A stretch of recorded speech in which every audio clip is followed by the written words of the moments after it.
So this is something, I mean, if you have some views, I'd like to hear them out.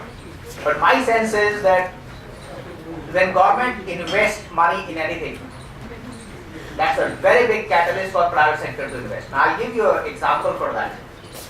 See, a few decades back there was a company called Eureka Foods which was spun out of Tata Group thinking it was a useless company. How many of you have heard the name called Eureka Foods? Raise your hands. Yeah, so good.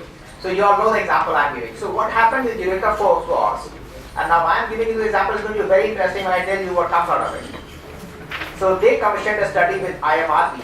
They were to come out with vacuum cleaners. They said, okay, let's try out will this work in India. So IMRB, typical to the focus groups they do, they did that massive focus group across the country, and they came back and said, look, though you want to launch vacuum cleaners in India, people use 5 rupee brooms. So 5,000 rupees worth of vacuum cleaner won't work. They told the board, kill this idea. It won't work. And they also went on to add, Philips had entered the market and backed off. Hoover, on which this Hoovering name comes from Britain, is the company that started in India and walked out. So there is no reason you will succeed. Now with that, IMRB met the board and Eureka Foods agreed. But one of the board members said, look, I want to understand what you did, with whom you did, and I want to build those focus groups.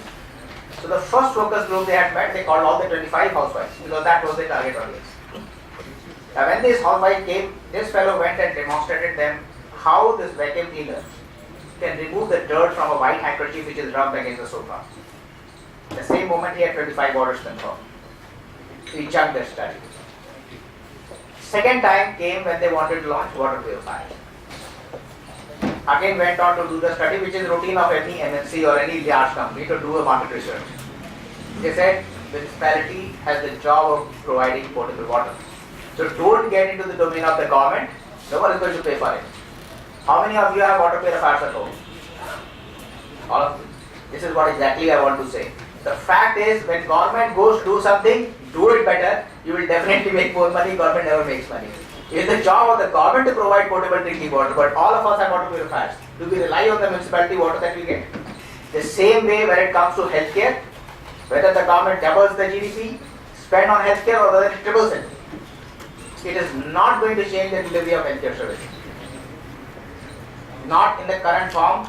I'll tell you, it was August 24 when I was with Mr. Azad and a few other people. We were writing the policy called Daily Call to Action. We made an open statement saying, we will screen 200 million people for diabetes and hypertension by March. I'm talking here in March. It could not be even 10 million. But yes, there are funds allocated for that project. It's called, the mass screening for diabetes and hypertension.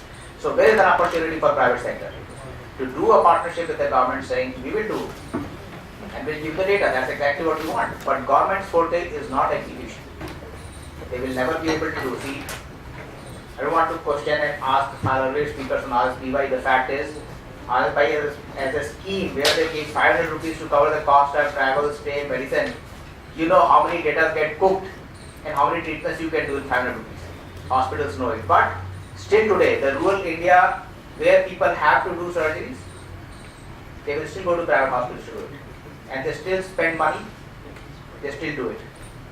So private investments in healthcare will always deliver results. Of course, the break-even points I had, it's a sustained investment. It is not like other sectors where you can invest and you can make money and you can put a break-even point of 6 months to 18 months. It doesn't work that way. But it works. And when it comes to what opportunities are coming in private sector, see the simple thing, right? Start from the first policy of mass screenings. So if everyone above the age of 30 was screened, imagine what happens. The government has no plan beyond that. Now if you screen me and they say that Rajesh, you are diabetic, what next? Is that not an opportunity for private diagnostic centers to come and do secondary diagnosis?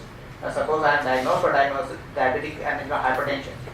Is there not an opportunity for chronic disease management? If people will have, suppose, side effects related to that, which will be, because in our country, the last report which R.K. Srivastava chaired, which was on chronic diseases, his report said 10% people, rather 20% people have one chronic disease, and out of that, 10% people have more than one chronic disease. So itself throws you 300 million chronic cases in the country today, which is far underestimated. We have more than 400 billion. So there is a growth opportunity. Of course, now healthcare goes much beyond that. It starts from now. We actually have 6.4 lakh doctors with us, which are registered since 1974. I mean, if you take 1931, it's 8.4 lakhs, but that's not a figure you got to see. It is the current one. The government is going to add 1.7 lakh doctors by 2015. Another 1.9 lakhs between 2017 to 2022. Imagine if you had 25 or 50% more doctors, what will doctors do? They will not stop writing medications, or stop prescribing surgeries. So healthcare is definitely going to grow, and there is going to be a need, right from rural health to technology-driven care to health education to chronic disease management, technology-driven care. There is going to be a huge opportunity to invest and create models. It's not that government is going to double the investment, so private sector has to probably slow down or wait and watch. These things have to at least grow from the private sector. And then my fellow colleagues to talk on what their views are. Probably it will be good to cover what has happened so far and what they see going forward with the policy changes in their field.